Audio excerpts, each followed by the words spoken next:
comrade workers, attention. Today we celebrate the birthday of the revolution and the 100th anniversary of the Communist Manifesto of Comrade Karl Marx. Today we salute the Union of Soviet Socialist Republics, which together with her neighbors is the greatest force for peace that the world has ever known. Poland is with us. Czechoslovakia is with us. Germany is with us. China is with us. All over the world, communism is on the march. The people wake from their sleep. The idea of world revolution is no longer a mere dream. The Soviet Union will triumph in peace as it has triumphed in war. We are the strongest nation in the world. We are the friendliest nation in the world. All honor to the Republic and to Marshal Stalin, the father of the Republic. That's enough, Johnny. Kill him.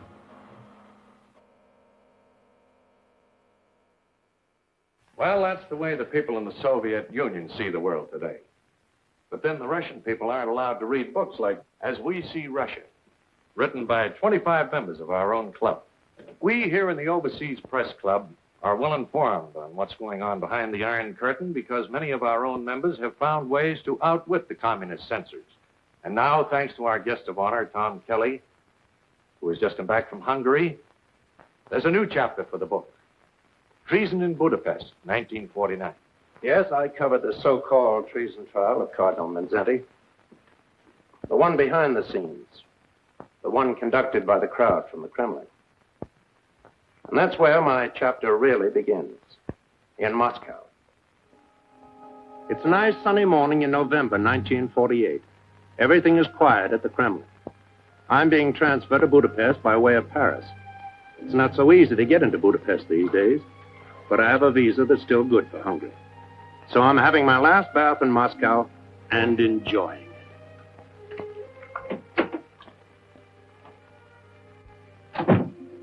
Waiter, leave that tray on the center table and hand me a towel, will you please?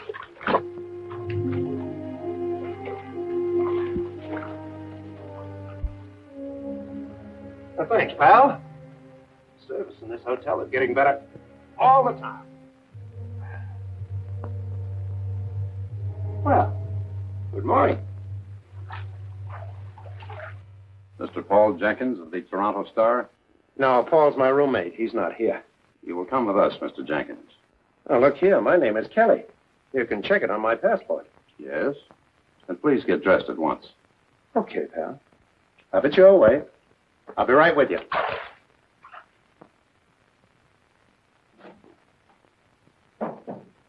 Ah, Mr. Kelly. My apologies. Someone has made an unfortunate mistake. Well, what about Jenkins? He's a nice guy. Mr. Jenkins is returning home tomorrow. We found it advisable to revoke his visa. I guess maybe he's homesick. I see you're leaving for Paris. Uh-huh. Little vacation. You know, wine, women, song. Well, good morning, Mr. Kelly, and have a nice time. Oh, just one thing, Commissar. Yes. You promised to make some inquiries for me about George Polk. Oh? He was covering the guerrilla fighting between the communists and the royalists in Greece. Found dead last May. You said you'd try and get a final report for me on it. Oh, yes. Drowning incident. Most regrettable accident. Accident? With a bullet in his head and his hands and feet tied together with strips of wire? I'm sorry, Mr. Kelly, but the latest report from our embassy says accident.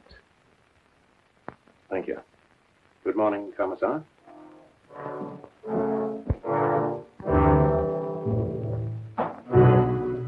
Accident. I didn't like the sound of that. I was doing the same kind of job. And I might wind up in Budapest just as George Polk did in Greece. But the story looked so hot, I figured it was worth the risk. So I made my plans accordingly with the Paris office. Sure, I went through all the motions of a visiting fireman having a wonderful time in Gay Paris, just in case anybody was watching. But after a few days, I stopped playing fireman, and I set out for Budapest.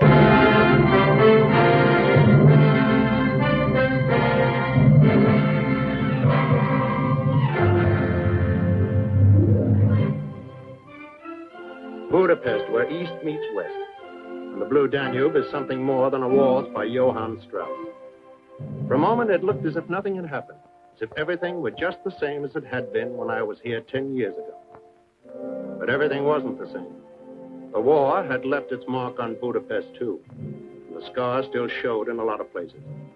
Of course, it was still a city of a lot of pride and a lot of tradition. The people held their heads high most of the time. But when they passed 60 Andrassy Street, they managed to look the other way. Here was a scar that nobody could hide. This was the house of terror, a house of torture, and its masters were Russia. Yes, a lot of things had changed in Budapest, but the cafes were just the same, well, almost the same. Everything seemed as light and gay as the whipped cream on the coffee, especially in the Café Joy. Yes, a lot of things were just as they were when I was here 10 years ago.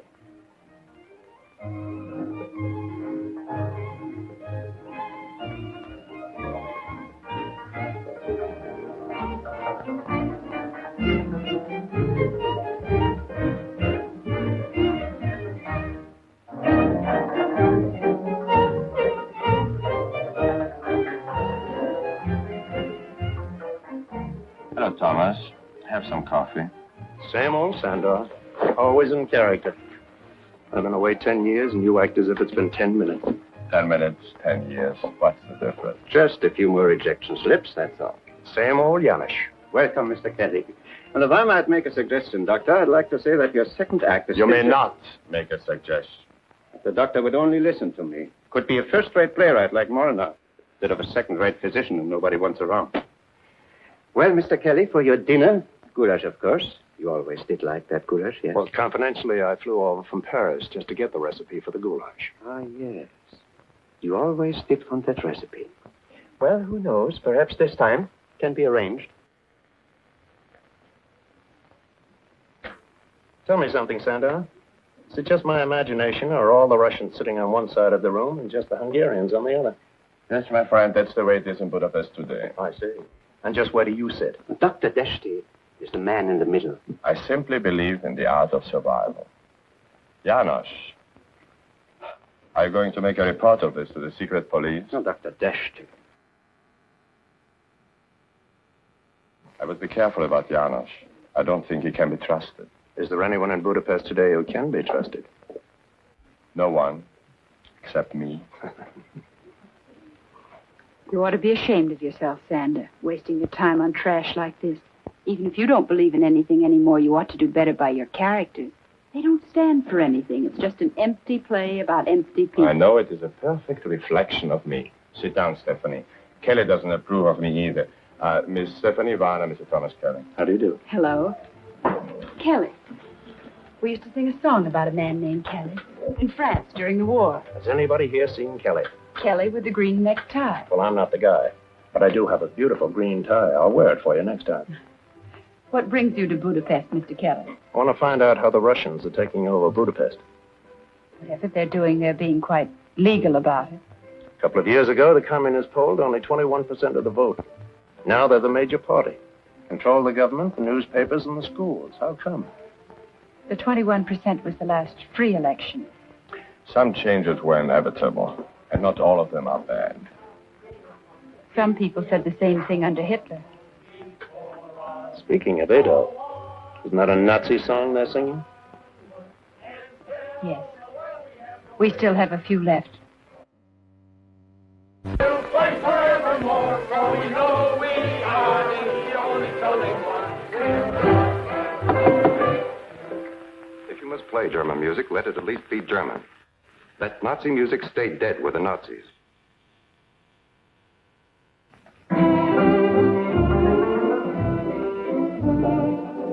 Who's the colonel? Alexander Melnikov, the liaison between the Russian army who liberated us and the Hungarian police who protect us. How nicely you put it.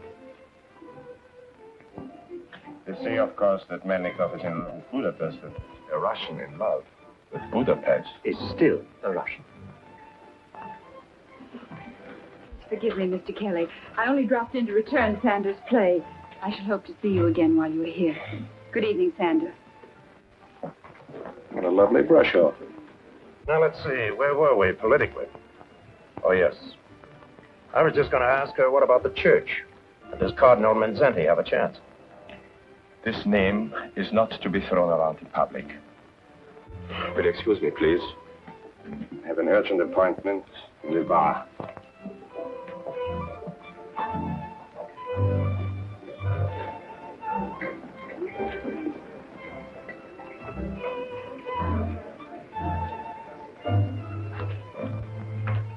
Janos, Yes, sir?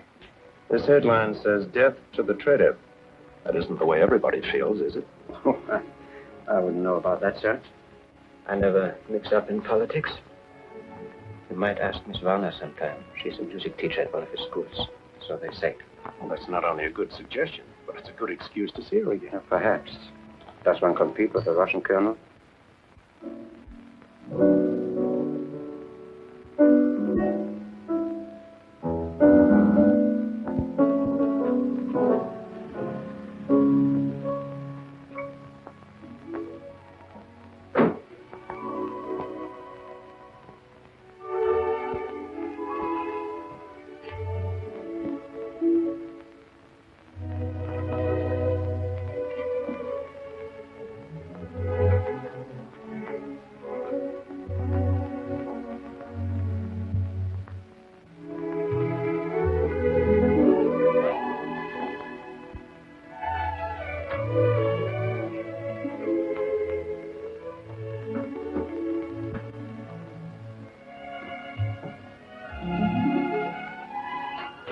Darling.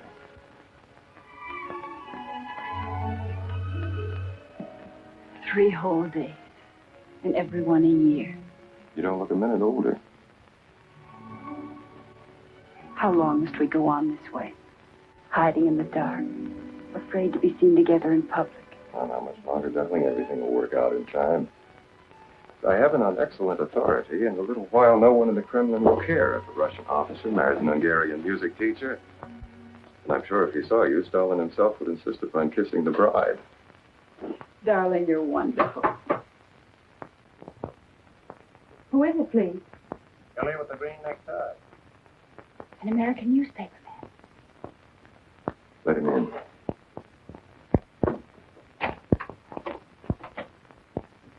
How did you know where I live? Who told you? A local patriot, but don't hold that against him. Just what is it you want here? Well, Colonel Melnikov. Look, I guess I didn't go about this in the right way. But a report has to begin somewhere. I would suggest, Mr. Kelly, if you wish official information, that you go through official channels. Oh, I will. But I like to work from the outside of the circle in. For example, if Miss Varner might be able to tell me just where Cardinal Mindszenty figures and all this fuss about the schools. I have nothing to say. If you wish to know something about the Cardinal, why don't you speak with the man himself? He isn't a prisoner. Thanks, Colonel.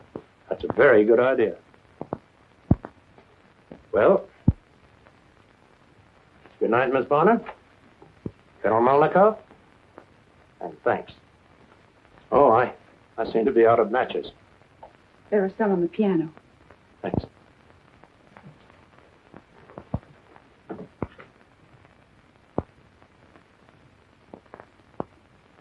French Legion of Honor. Yours, Colonel? No, Miss Varner was a member of the French underground during the war.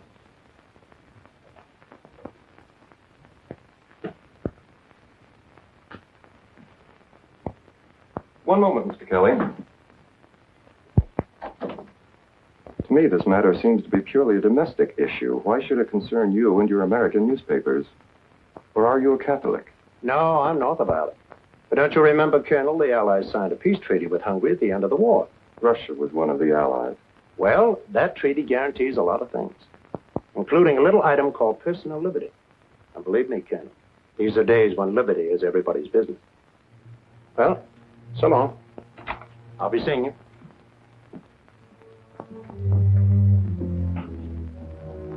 These Americans are impossible. This question about Mindszenty. Perhaps I should have explained that Mindszenty is an enemy of the state. He must submit or he must be eliminated. Kelly will learn it is the same here as in the Soviet Union. There can only be one party and one state, and the church is... Darling, what do these things matter to you and me? Nothing, except you're a communist. I'm not and never will be. We belong to each other. Politics can't change that. Oh, Alex, I want so much to believe that. But right now I feel ashamed. Ashamed? Why? Kelly said liberty is everybody's business. Liberty is just a word. A dangerous word. Is that it? Nonsense. It wasn't easy to find the Cardinal. The state had taken over his schools. He wasn't in Budapest, and he wasn't in Esztergom. 3 days later, I was right back where I started, in the Café George. Hello, Colonel. Care to join me for lunch? No, Mr. Kelly. If I thought you really meant the invitation, I would be delighted to accept. Well, of course I meant it. Thank you very much. If you don't mind, should we sit over there? Suits me.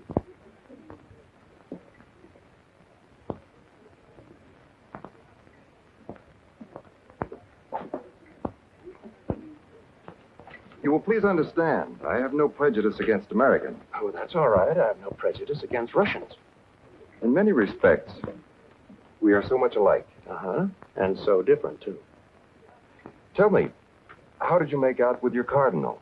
Colonel, if your men are half as smart as I think they are, you know darn well I never even got to see him. And if you had, just how would it have helped your story? I don't know. You see, Colonel, I could write the story from A to Z without setting foot out of this cafe. I know the whole routine.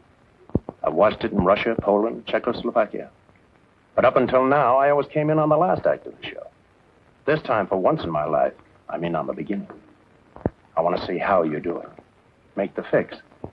I mean the frame-up. You will excuse me, Mr. Kelly. And a tip, as you call it. Even milder insinuations have resulted in a revoked visa. And I thought this was going to be the beginning of a beautiful friendship. So did I.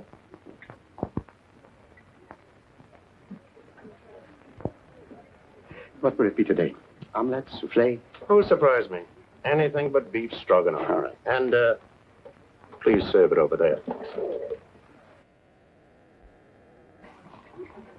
Hello. My apologies for barging in on you the other evening. I'm very glad you did. Thanks. But, how do you figure that? You said something about liberty being everybody's business. You're right. Is there some way I can help? Maybe. I need the answer to a lot of questions. One, what about those petitions against the Cardinal? None in our school yet, but others have had them. Government jobs, strong-arm stuff? Of course. Has anyone ever had much trouble with the Cardinal before? Certainly not. He's very popular with the people. Then why haven't the people protested? What about the underground? There is no underground. The Russians take care of that. Every day, hundreds of people are arrested and never heard of again. Every day, hundreds try to flee across the border to Austria if they can. But surely someone must stand with the Cardinal. Yes, of course. But some Hungarians are like me. They're not Catholic. They don't want to get involved one way or another. I don't believe that. How about you? Thanks. Message for you, Mr. Kelly, was left at the desk. Janusz. Tell me, just what would you say the Russians are angling for in Budapest these days? Who can tell, sir? You know what they say in Vienna? We could stand another war if we had to.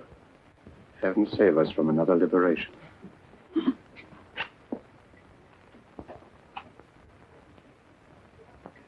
Do you know what that means? I think so. Mr. Kelly, if I could get hold of a decent car, how would you like to go for a drive in the country some afternoon soon? Well, now you're talking. But if that tip isn't on the level, we may be followed. You may be taking a big chance. I know. But it's everybody's business now, isn't it? It's quite a ride, all right. This was the Hungary I never knew before. No cafes, no boulevards, practically no roads. And in no time at all, we were completely lost. And if it hadn't been for a certain farmer and his dog, we would never have found the Mindszenty farm. As a matter of fact, it was the Cardinal who found us.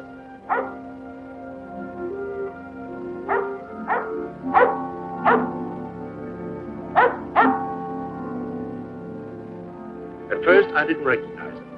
He looked just like any ordinary farmer. But when I saw his ring, I knew he was the man I was looking for. Of course, I wasn't too sure how it would work out. He didn't know me. He didn't know Steve. But the dog seemed to like us. And I guess that counted for a lot. So we went with the Cardinal, and when we met his mother in the vineyard, she insisted that we sit down with her. And suddenly, I felt quite at home. I almost forgot about the questions I wanted to ask. Almost, but not quite.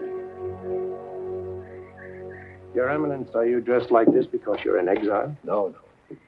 While I'm here at the farm, I'm a farmer. At Estegam, you're the cardinal, but I was much happier when you were just a village priest. Yes, I, too, was much happier as a village priest. But I have every reason to believe that when the time is right, the government will regard me only as the cardinal primate of Hungary. And be quite prepared to treat me accordingly. Do you mean arrest? They would not dare. Who can tell what these men will dare? The move against the schools is the final move against the church. We had some 5,000 schools in Hungary. 3,000 of them were Catholic. And as long as I am responsible in any degree for these schools, we shall teach there the gospel according to Jesus Christ. Not according to Karl Marx or Commissar Stan-Ley. On this point, I will not yield. Is there no chance for some compromise, some agreement? What chance is there of agreement between Christ and Antichrist? Do not misunderstand me, Mr. Kelly. I do not condemn our Russian neighbors as a race or as a people. But I do condemn the police state to which they are enslaved. We in Hungary will also be enslaved if we submit to men who owe their allegiance to the Kremlin. One must take a stand somewhere. One must draw a line past which one will not retreat. For myself, I have taken that stand. I have drawn that line. I will not surrender our schools to the domination of the state.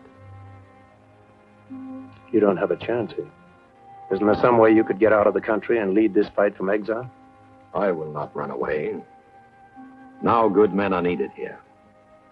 The next move is up to the Soviets. And when will that come? Who can tell? It might come today or a year from today. The sky can darken without warning. Like this storm that's moving along now.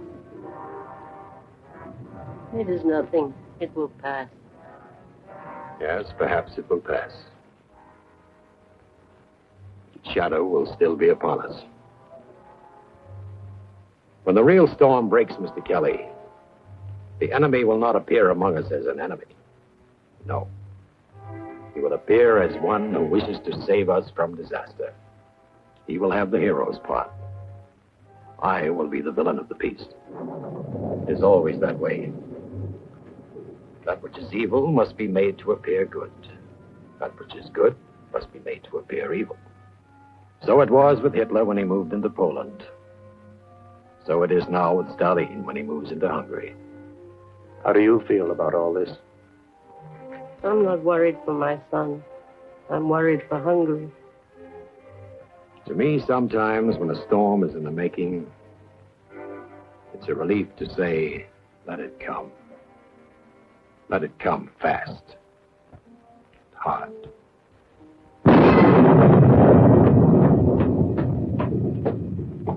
Good night, Tom. I won't say thanks. I wouldn't know how to begin.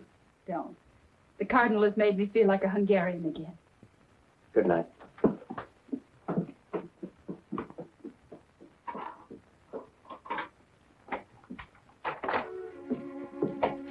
Alex.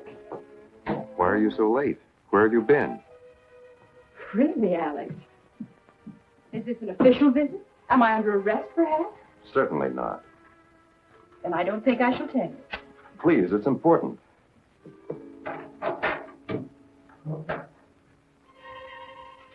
Kelly and I went to visit Cardinal Mindszenty at his mother's farm. He is truly a remarkable man.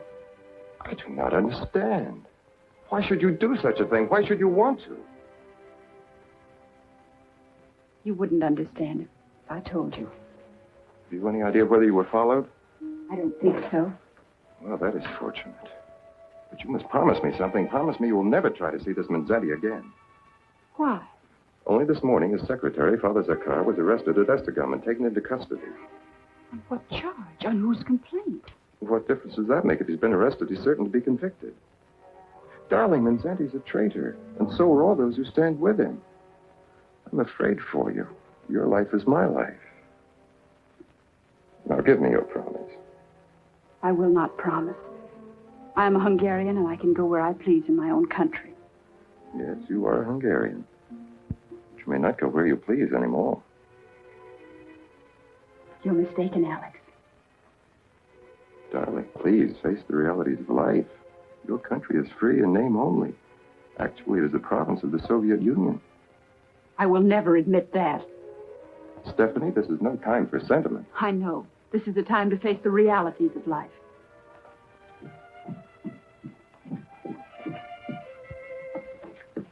I'm very tired. Good night, Alex.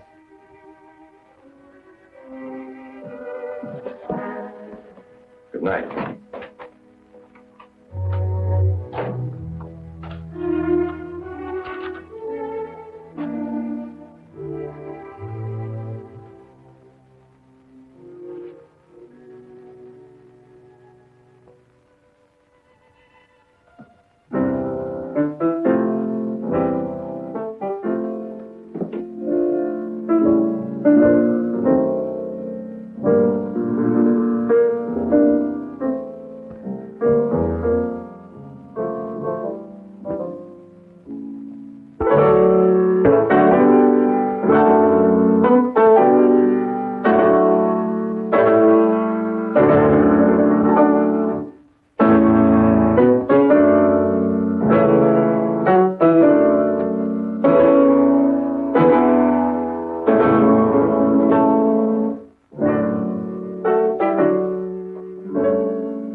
Ministry of Education.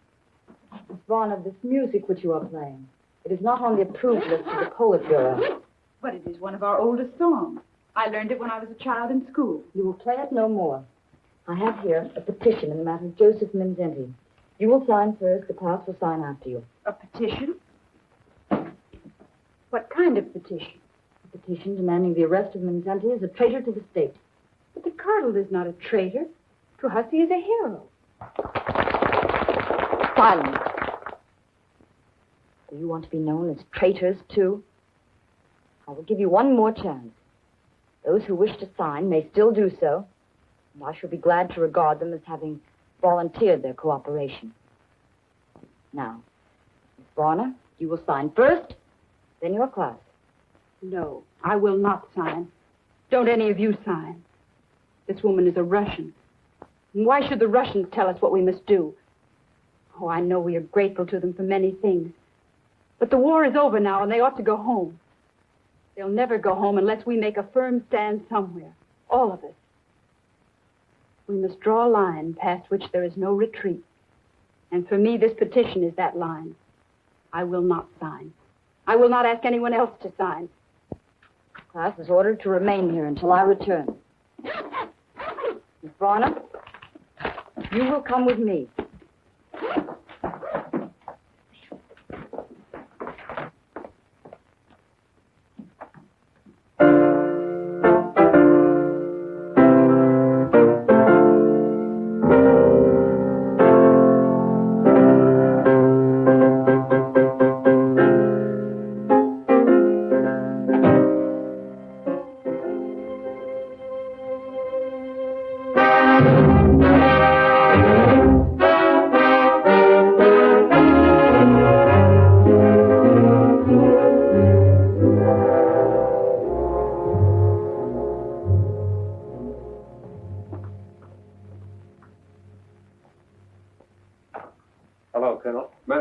Since early afternoon. Can I see you alone for a moment?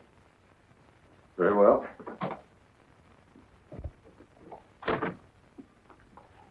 It's a friend of mine in serious trouble with the police. I never interfere in police matters. It's a friend of yours, too. Stephanie. Are you sure? Absolutely. I was supposed to pick her up after school, but the secret police beat me to her. She's right here in this building.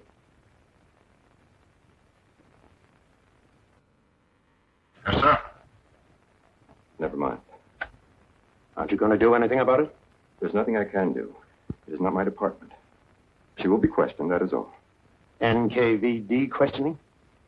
If Stephanie were my girl, I'd figure out something. You don't understand. Maybe I don't. But are you sure you do?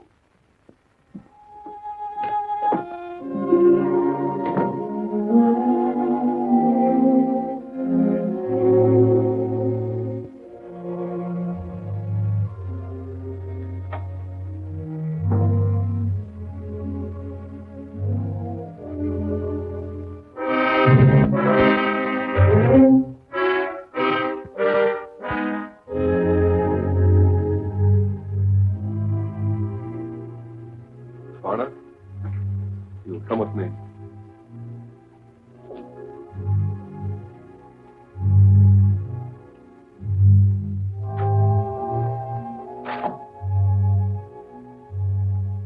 Stephanie Varna? Sit down, Miss Varna. I will question the suspect alone, see that I'm not interrupted. Your record leaves much to be explained. Darling, forgive me. Alex. Darling, I begged you not to do anything that might get you What involved. I did so awful. Please, darling, try to forget yesterday. You're leaving Budapest at once. I've arranged a visa. I will not run away. Stephanie, be reasonable. Do you realize it is not safe for us to see each other now? And if you remain here, I may not be able to protect you. Protect me? Were you able to protect me last night? Or this morning? If I tried to help you then, I could do nothing for you now. Please believe me, you must either conform to things as they are in Budapest, or you must leave now, at once. I must stay. Now is the time when good men are needed here. And women, too. May I go now, Alex? You patriotic little fool.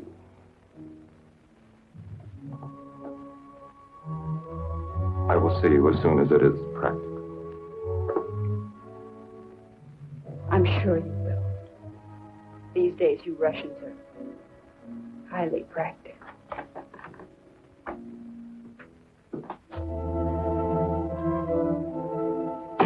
Stephanie.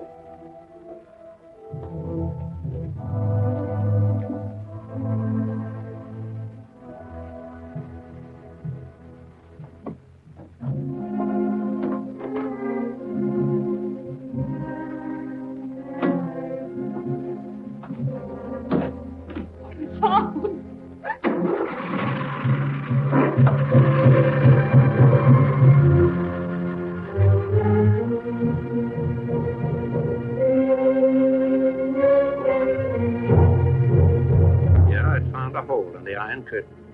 I was feeling pretty good about it. Until one afternoon, a few days later. I got a summons to drop in on Colonel Melnikov. Wasn't sure what was on the fire. Until I stepped inside and a familiar voice said, Ah, Mr. Kelly. Mr. Bella. So nice to see you again. Trust you enjoyed your vacation. Loved it. I live for wine, women, and song. They have come to our attention, Mr. Kelly, certain articles recently appearing in the American newspapers which are, well, vaguely reminiscent of your style. Oh, interesting. Is my byline on them? No. Well, then they can't be mine. My contract calls for my name to appear on every article I write. Oh, I see. And the office is very careful not to violate a contract. Of course. That's all, Mr. Kelly. Thanks. Not at all. Tell me, Mr. Beloff, is there any statement you would care to make on the general situation in Hungary at the present time? I'm only a visitor here, and besides, I make it a point never to interfere in the affairs of a friendly neighbor. Okay, Mr. Beloff, and thank you.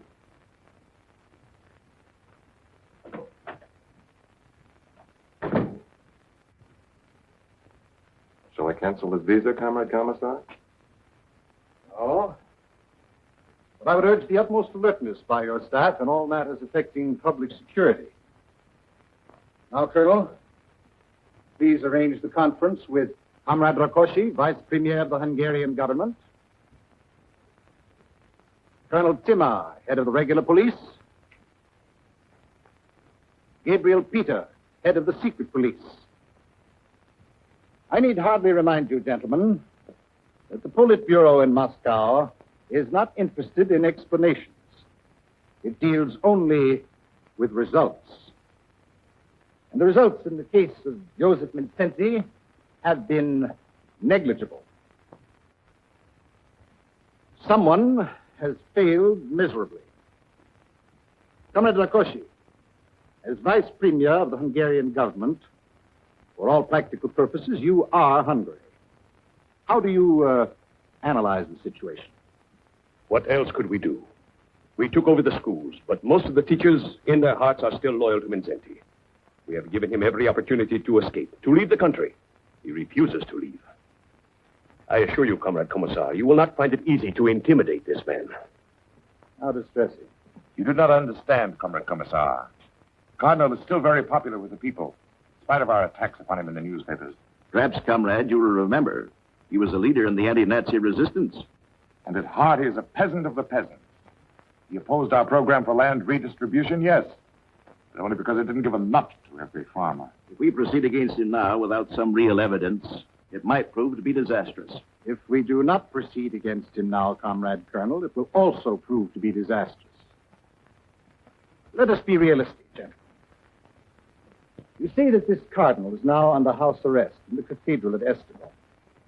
I ask you, in all logic, how much longer do you Hungarians think you can continue to play out this little farce which you call protective custody?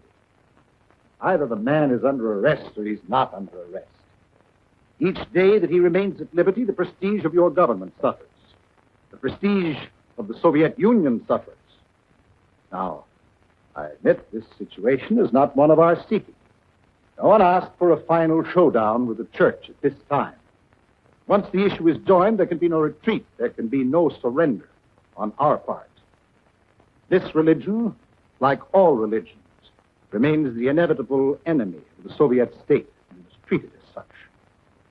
We must destroy this man and the faith that is in him, or he will destroy you. Well, Colonel Timmer, what do you suggest? You put it that way, Comrade Commissar, there's only one answer. Let him be arrested at once for conspiracy against the state. Colonel Peter, do you have a suggestion? I agree with Colonel Timmer.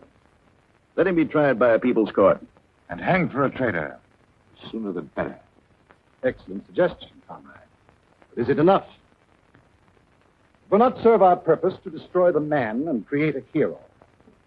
We must destroy something more than the mere man himself. We must destroy everything about him. His reputation.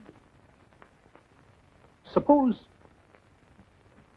we told the world that he was anti-Semitic. But everyone in Hungary knows that the Cardinal is not anti-Semitic. He protected the Jews against the Nazis. He even hid them in his own cellars. But the world outside does not know about that. The charge of anti-Semitism will be effective in time. If we repeat it often enough. Like Hitler, you mean? The technique, the big lie? Thank you, Colonel. Yes, that's a very good technique indeed. Do you have any other suggestions? No, but I wouldn't think it desirable to make a political martyr out of the Cardinal, especially during the Christmas season, which is now approaching. Excellent, Colonel. Yes. Yes, we must be very careful of all these things. Even an anti-Semitic traitor must be brought to trial at exactly the right time. Not too soon, not too late. Yes, we must completely discredit this man. In his own country, in his own church, in his own soul. But not before Christmas, Comrade Rakosi. Not before Christmas.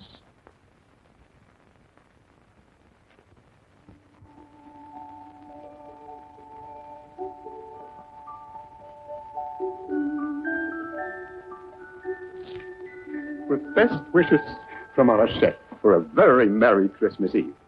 Beautiful. Perfect. Much too perfect to eat. Oh, and here's something for our friend in the kitchen with my compliments. And something for you, too. Why, thank you, sir. Thank you very much, sir. I know our chef would like to thank you personally. He's rushing to catch a plane. He's spending his holidays with relatives in Switzerland. Janos! Champagne.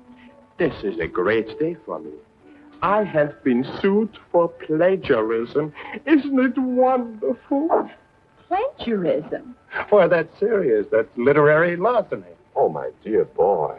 In Budapest, it is taken for granted that sooner or later in the theater, everybody steals from someone else. The question at issue is not, did you steal the play from so-and-so?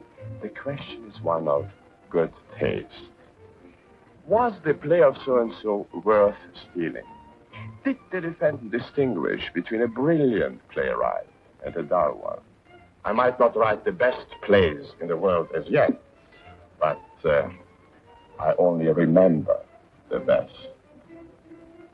And my friend, congratulations on those articles.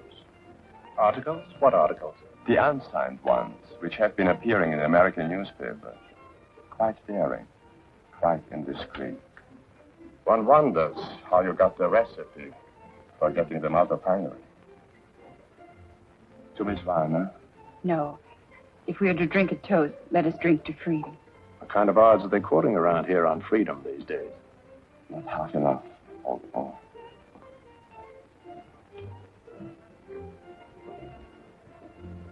To freedom. To those who live for it, to those who die for it. To freedom.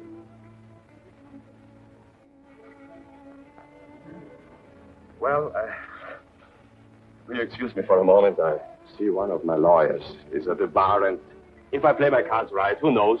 He might even pay for my dinner.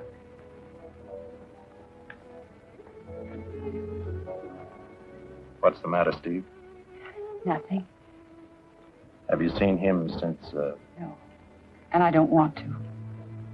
That isn't true. Maybe it isn't, but what can I do about it? I hoped Alex might be one Russian with courage to think for himself, live with his heart. Oh, this is no way to spend Christmas Eve. I have a much better idea. See if you can meet me here in an hour. But don't come if you think you're being followed. What is it? Now, don't ask any questions. It'll take your mind off things. All right, Tom. Thanks. Forget it. Take extra good care of yourself, Janos. Oh, I will, sir. And you might wrap up that cake. I may want to take it with me.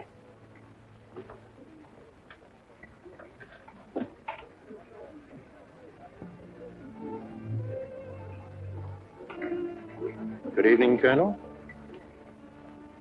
You Americans amaze me. I felt certain you would never speak to me again. This is Christmas Eve. Peace on earth, goodwill to men.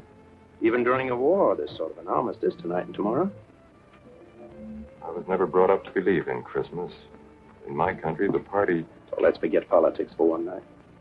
Is there any way you and I could take a nice little walk without being tailed by one of your boys? I'll meet you outside.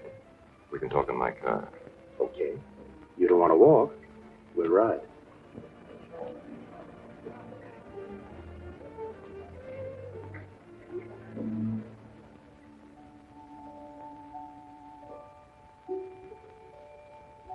Merry Christmas.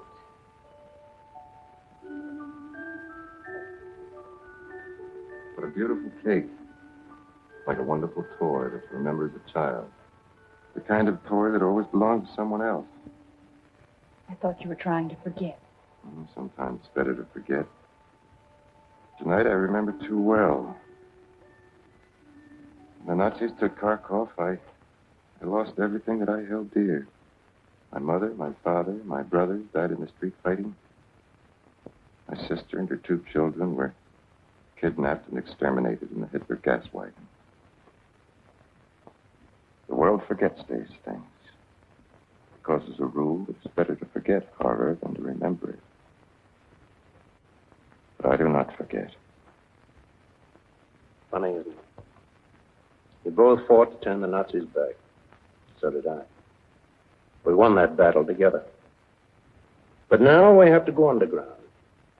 in a borrowed cellar, to eat Christmas cake together. How do you figure that out, Alex? Sometimes there are difficulties between countries that do not exist between individuals. Well, good night, all. I'm going up on a roof and see if Santa Claus can break through the iron curtain and get down a few chimneys. Good night, Tom. Oh. Blow out the other candle when I get to the top of the steps. There's not supposed to be any light down here. For the mice. Merry Christmas. Merry Christmas, Kelly. Thanks. Merry Christmas. Individuals.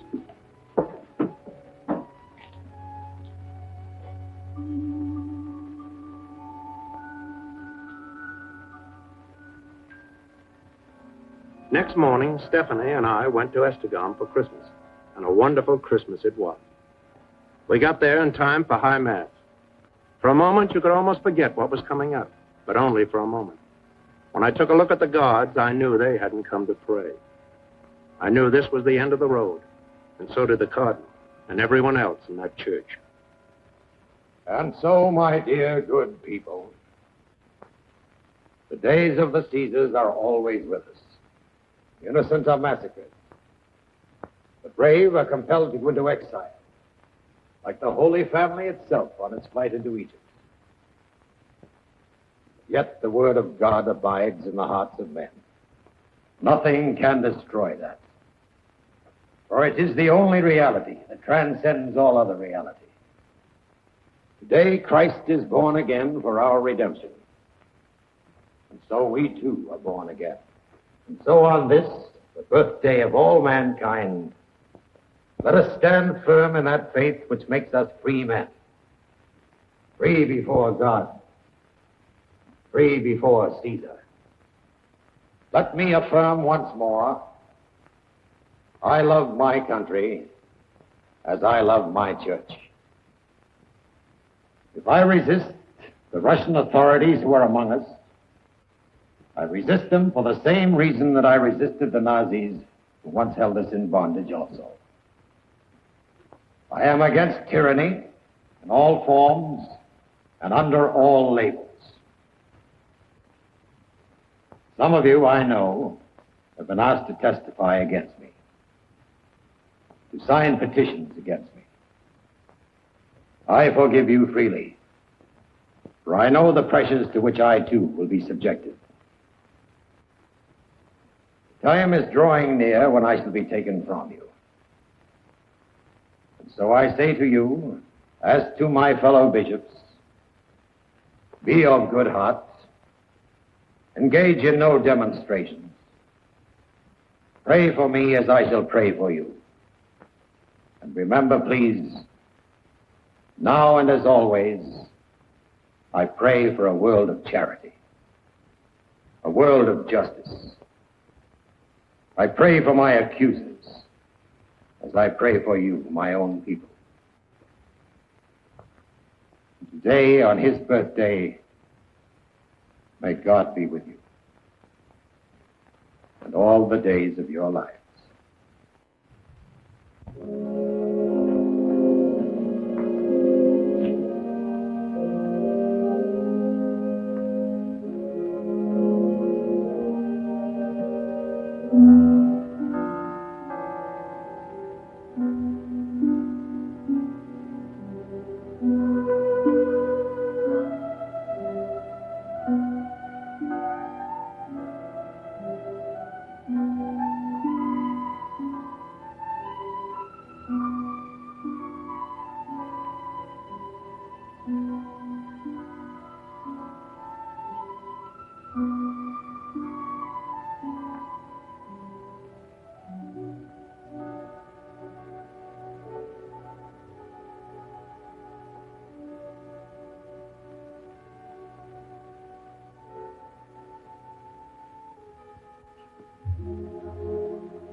Have you had word from your secretary, Father Zorka? No word, Mother. They will torture him, of course. They will tell the world that he has confessed to all kinds of things. Yes, they will say that he has confessed. It's always the way. And the world will never know, for sure, what a good young man he really is. It only takes a little poison to ruin a well on a farm, or to spoil a reputation in the big city. No matter what happens, we must speak for the truth, even in prison. If the world chooses to remember us, we hope we will be remembered for what we did with our lives in the days of our freedom.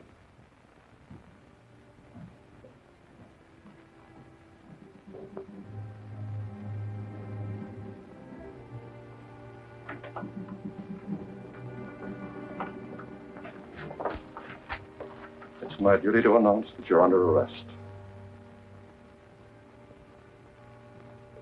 So it has come at last.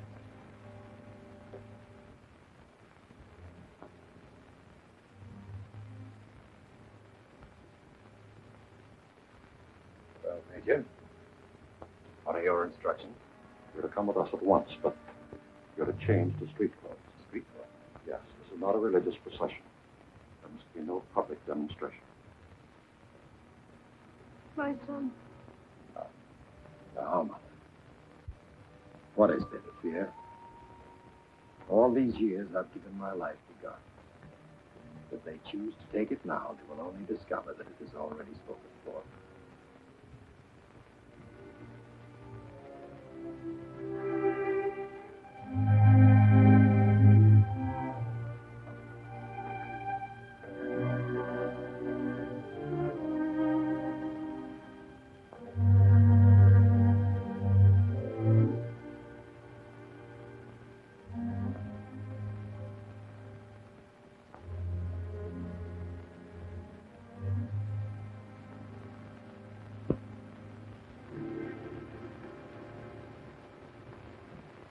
I have partaken in no conspiracy whatsoever.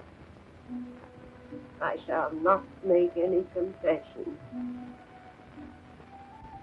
If, however, you should read that I confess, and even see it authenticated by my signature, regard that as merely the consequence of human frailty. And in advance,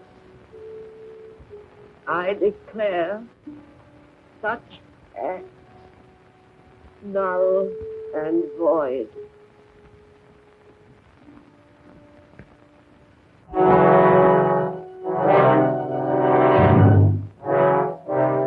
And so the real trial began. The trial that nobody ever heard about. Tell us again, when did you first begin to conspire against the Hungarian state?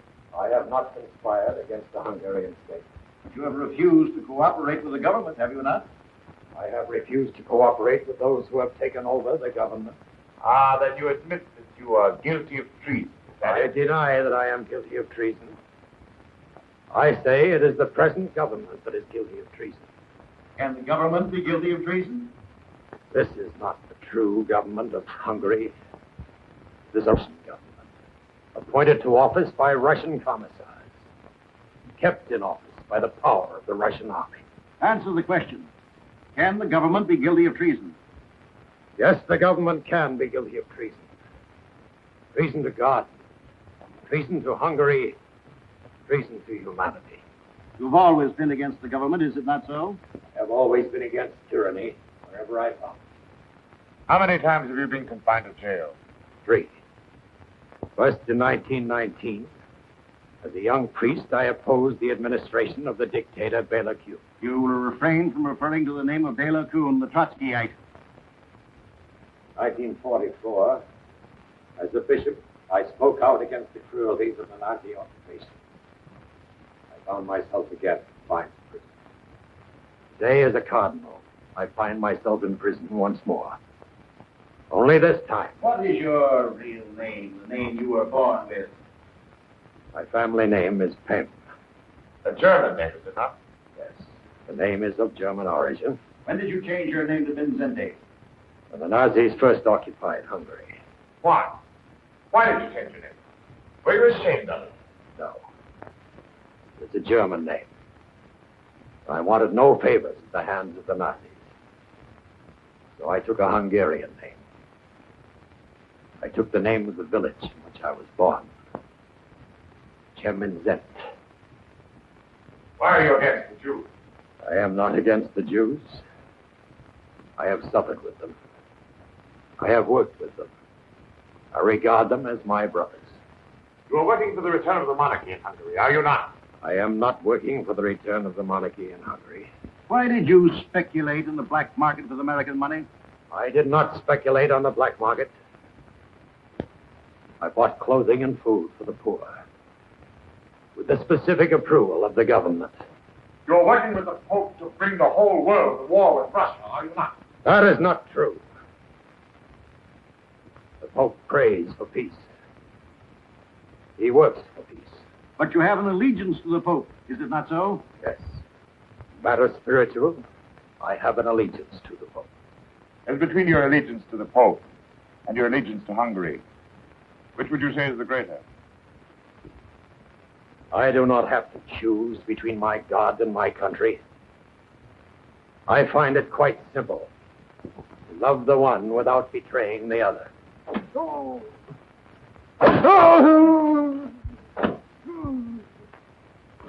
Permit me to observe, Your Eminence, that there are those who do not find it quite so simple. Your secretary has confessed many times. Every day he confesses a little more. Come, Your Eminence. Why permit a young man to suffer needlessly? Give us your confession now. Let there be an end to all these questions. No. I will never confess. For I have done nothing to injure my country. Neither has my secretary, Father Zokar. You say he has confessed. I say it is because you have tortured him beyond the point of endurance. I say... Oh. Father of mercy.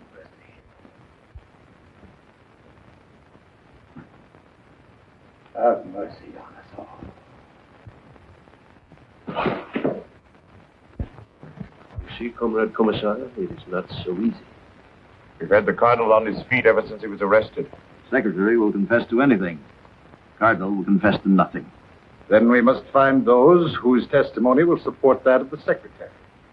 Arrest everyone who has had any dealings with the Cardinal in the past month. And for His Eminence?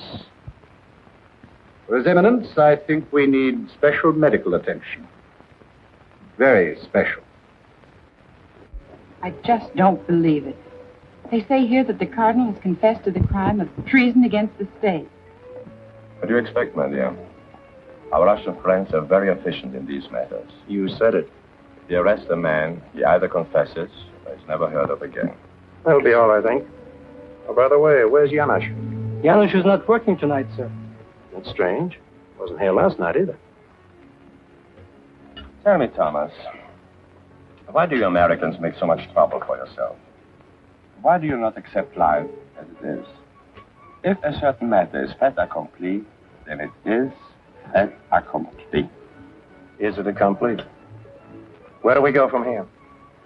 Does the Cardinal fall out of a window in a high building like Jan Mazurek in Prague? Is he found in the Danube some morning with a suicide note in his hand? Or does he get a fancy dress trial, like so many of the ones I covered in Russia? The kind where nobody ever pleads not guilty. I admire your power of analysis, but at the moment I'm more concerned about the state of your health. Don't worry, Santa. Never felt better. But thanks for the warning. Good night, Steve. Good night, Tom. See you in the morning. At 10. Excuse me, sir. You were inquiring about Janusz. That's right. I have found out for you where he lives. On the other side of town, somewhere at the end of Avenue Onion. Thanks, friend. I may want to send him an old Christmas card. This doesn't make sense. It isn't credible. If His Eminence has been meddling in politics, he has to take his chances, just like anyone else. Meddling? The Russians are doing the meddling. They have stolen a whole country from us, and what do? We sit around in the cafes as if nothing had happened. We drink our coffee, read our newspapers, and wonder whether the Cardinal was a little out of line here and there. Maybe more of us should be out of line with him. A few people would just stand together. They probably disappear separately. If I may say so, Stephanie, I'm afraid you're much too impressed with Kelly.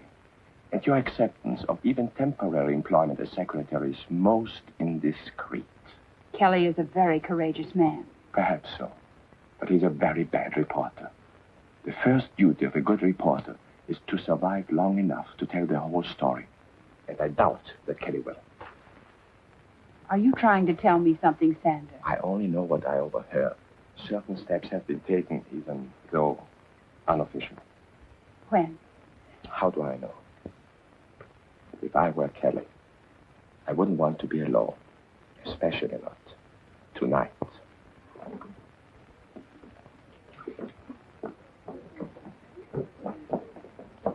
Did Mr. Kelly, the American newspaper man, take a cab? Yes, Miss Vaughn. Do you know whether he went to his hotel? No. He told the driver to drop him off at the end of Avenue Agnew. Thank you.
Close call for Tom.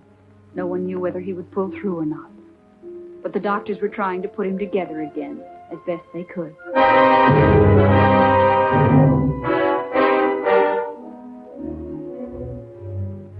It was a little different at 60 Andrassy Street. They were taking people apart, but they were being scientific about it. The medical reports on the examination of the Cardinal speak for themselves, Comrade Commissar. He will not confess. He will not yield in any degree. Must confess, he must yield. Very well, but there are limits past which we cannot go if the prisoner is to be able to stand trial. In Russia, we have no difficulty with such matters. Be reasonable, Comrade Commissar. These confessions take time, even under torture. There is no time. Public trial must be scheduled without delay. It will not be easy. The night His Eminence was arrested, he wrote a personal letter warning people not to believe any confession that might be attributed to him once he was under arrest. Even if His Eminence should confess in time, how are we to explain this document in his own handwriting? Simple. When he confesses, let him repudiate the warning against confession in his own handwriting. But that will merely remind the people that His Eminence has obviously been under considerable pressure. How will that look before a jury? There will be no jury. The case will be tried before 5 judges of our own choosing.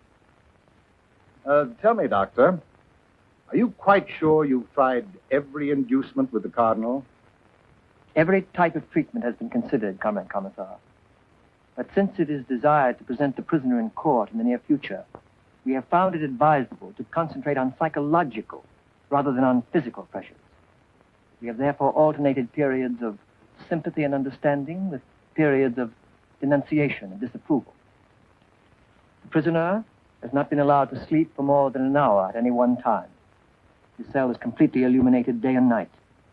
To date, he has been examined on 80 different occasions. The diet is sharply restricted, except for large quantities of hot water.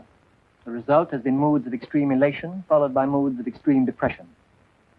We have given morphine, we have withheld morphine. Results inconclusive. We are experimenting currently with scopomorphine, but I would recommend that this medication be reserved for later use. If an extreme form of passivity can be induced, it would be more useful at the public trial.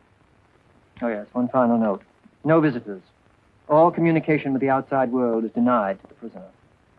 Very good, Doctor, but not quite good enough. Time is running out. Just when may we expect the confession of the defendant, Mindszenty? Who can say, Comrade Commissar? This man Mindszenty is not a Russian. He has no feeling of guilt about anything. And when a strong man has no feeling of guilt, he may never confess. He may go on protesting his innocence forever unless... Yes, Doctor? Well, there is still the technique of hypnotic and post-hypnotic suggestion. Presents certain dangers, of course, to the patient. We are not concerned with the danger to the patient. I cannot guarantee the results, of course. But sometimes if scopolamine is administered in sufficient quantity, a kind of twilight sleep is induced, and control of the patient is established for many hours at a time. All inclination to resist is removed. Sometimes the whole personality is radically affected. Very well, then, Doctor. If we can change the personality of the defendant Mindszenty, let us change it by all means. The others? Yes, Comrade Commissar?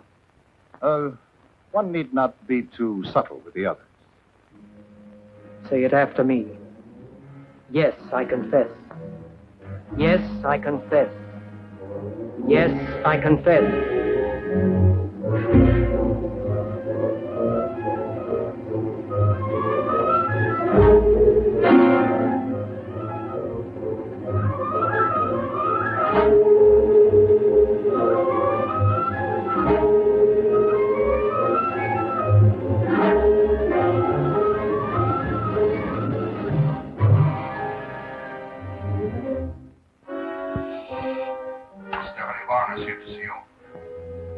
Have her come in.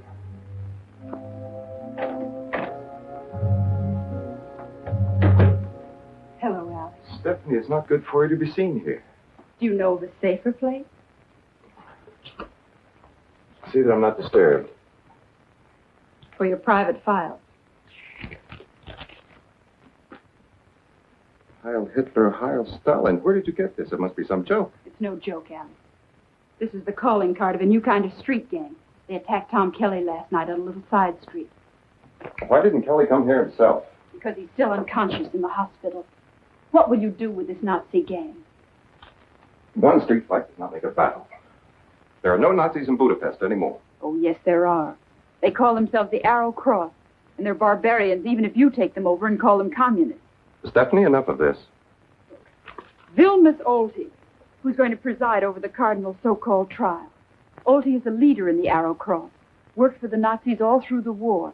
And now he's going to sit in judgment on a man who fought against the Nazis all through the war. This is merely a matter of temporary policy. And policy is made by the party. But Alex, you have to live with that policy. How can you collaborate with the Nazis? Where is your conscience? Conscience? If you mean personal responsibility, all responsibility is in the party. And the party, through the Politburo, is the sum total of everything we are. And the party can do no wrong? The party can do no wrong. Then all the Russians who died to stop Hitler have died in vain. Because Hitler lives on in you and every other Russian that plays the game the way that Hitler played it. What would you have me do? Face one question honestly. Are you living for yourself, or are you living for the 14 men who rule in the Kremlin? A Russian must either live for them or die for them. There is no choice. You're wrong, my darling. There's always a choice.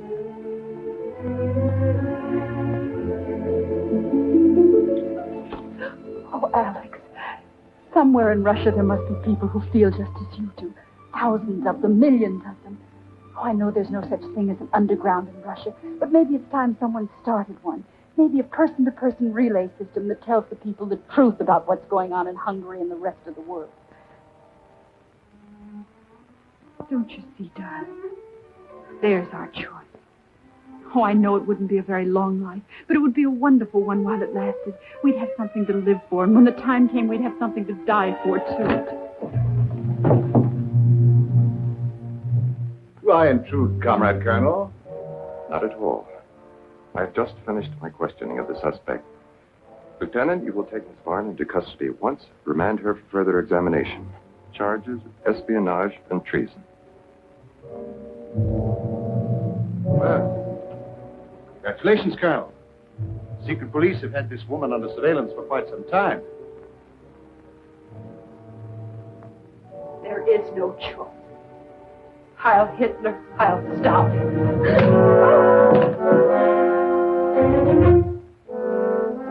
You will answer, Miss Warner. Answer! Must we go over all that again? Surely you know everything about me by now. You were a music student in Paris when the war broke out in 1939? That is correct. And you remained in France to support with the French underground? Yes. Why? If I wanted to do what I could against the Nazis. But Hungary, your country, was fighting on the side of Hitler. That was one of the mistakes my country made. You were a personal friend of Josef Mindszenty? I met him once, that's all. Then you are ready to testify against him? I know nothing. How can I testify? You're conspiring with Mindszenty to overthrow the government. Confess it now while there's still time to confess. I have nothing to confess. Answer the question, Miss Warner. You will answer the question.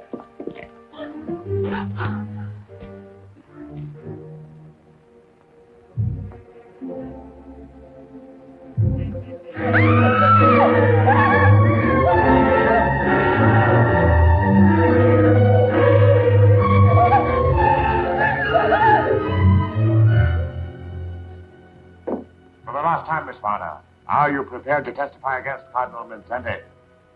No. I will never testify against him. Very well, then. Let us put it a little differently. Are you prepared to testify against Colonel Melnikov? You were acquainted with Colonel Melnikov, were you not? As a matter of fact, you were in love with him. You deny this? Well, what do you say, Miss Warner? Just what did Colonel Melnikov mean to you? Nothing. Confess, Miss Warner, while there's still time. I will not confess. I have committed no crime against the state. Yes, I was in love with Colonel Melnikov. But is it an act of treason to fall in love? Doesn't matter now. He has made his choice. I have made mine. Long live Hungary.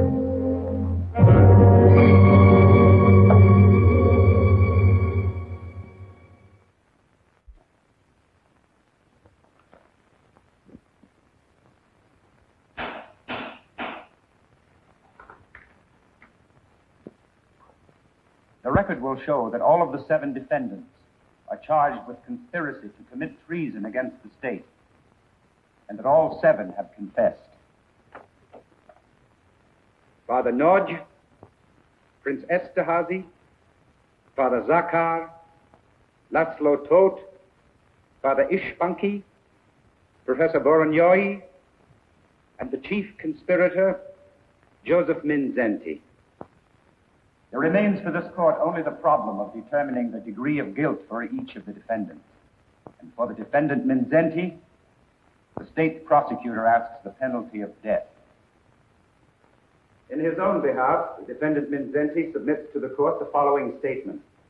In his own handwriting, I wish to lessen the present tension and voluntarily admit that, in principle, I committed the acts in the indictment. After 35 days of constant meditation, I consider that an agreement between church and state is necessary. I hereby willingly declare, free of pressure, that I am willing to withdraw from the exercise of my duties as cardinal for a time. The prisoner may rise and address the court. The prisoner may rise and address the court.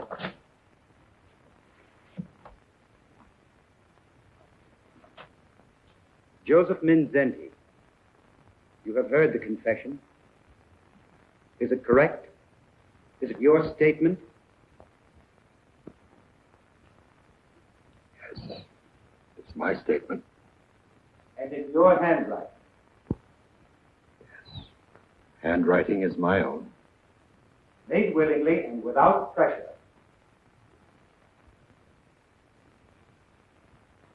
I wish for peace.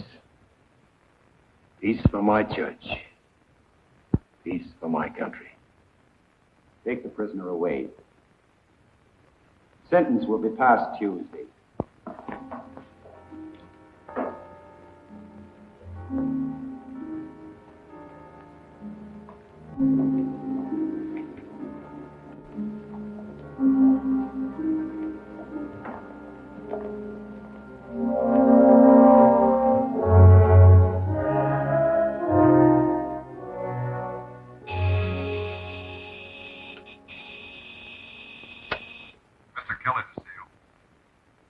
Have him come in.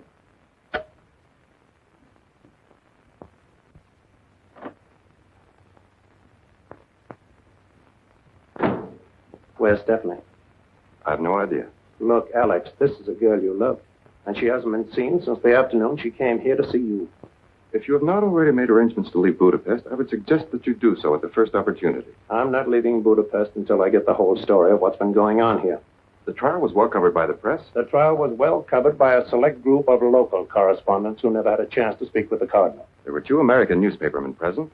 Why don't you talk with them? I have. They refused to sign your statement saying there was no censorship. Sure, the Cardinal confesses. But to what? Nothing that matters. Nothing that makes him guilty of treason. You Americans are so naive. Always it is the individual you are thinking about. You mean you don't even think of Stephanie anymore? Where the welfare of the state is concerned, what does it matter who lives and who dies? Sure. What is the difference? If you Russians are going to make the whole world over in a hurry, someone's bound to get hurt. Sometimes it's 10 million of your own people locked up in slave labor camps. Other times it's just a funny little waiter like Janusz, or a cardinal, or a girl one might have loved. Okay, Alex. You stick with your dreams. I'll play along with mine. Only the next time you get back to Russia, take a good look at everything and then ask yourself, why did your sister and her children have to die in Hitler's gas wagon? Was it so you could build a better world with whatever remains of the Hitler gang? You Americans must recognize that a good party member is always loyal to the party. So long, Alex. Is it my imagination? Or do I hear somebody shouting, Heil Hitler, Heil Stalin?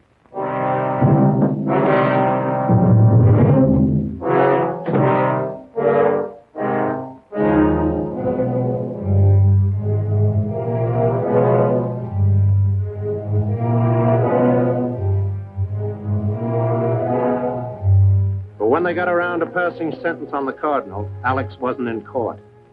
He was in Stephanie's apartment, trying to live over the memories of a girl he had not been able to protect.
Requests a statement from the defendant, Josef Mindszenty.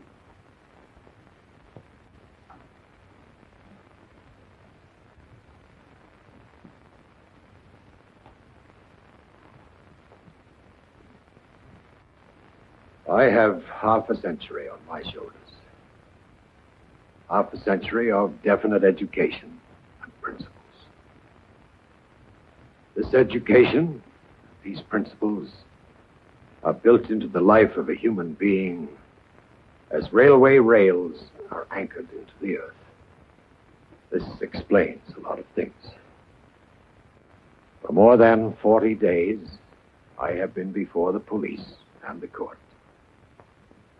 They ask me, and I answer. These questions and answers are not only for those who question me, for a man must also answer his own soul. I have never been an enemy to the Hungarian people. I have no quarrel with the workers, the peasants, to whom I and my family belong. This morning I prayed to my Lord. I asked for peace.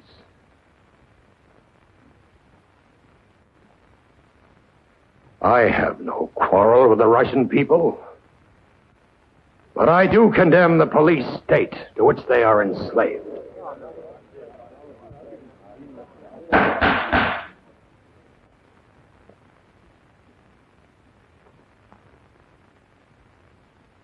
Peace. Not tomorrow. Not in the distant future. Peace in our time. Josef Mindszenty, you are sentenced to imprisonment for the remainder of your natural life. Peace.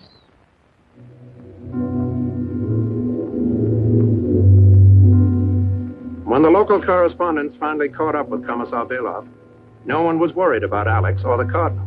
There were too many other questions before the House. All over the world, communist leaders were saying they would fight on the side of Russia in the event of another war. Well, how about it, Commissar? Does that mean peace or war? But believe me, gentlemen, Russia wants only peace. Russia wants peace at all times. Good morning, gentlemen. Commissar Belov. Oh, yes, Mr. Kelly. Just one more item. Yes? And what about Cardinal Mindszenty? Is he serving out his life sentence at hard labor, or is it true that he's suffered a complete breakdown, both mental and physical? I'm sorry, Mr. Kelly, but like yourself, I'm only a visitor here in Budapest. Well, people are asking questions all over the world. What are you going to tell them? What are you going to tell the United Nations about all this? Why, Mr. Kelly, we're going to tell the United Nations precisely what I've told you. The Soviet Union is not concerned in the domestic policies of the Hungarian government. Neither, I trust, is the United Nations. Good morning, Mr. Kelly. This is where I came in. Budapest, where East meets West. And the Blue Danube is something more than a waltz by Johann Strauss. I had the story about Stephanie, because I knew what no record meant. No record meant death or worse in a slave labor camp. Goodbye, Steve, wherever you are. To freedom. To those who live for it. To those who die for it. Goodbye, Alec. You Americans must recognize that a good party member is always loyal to the party.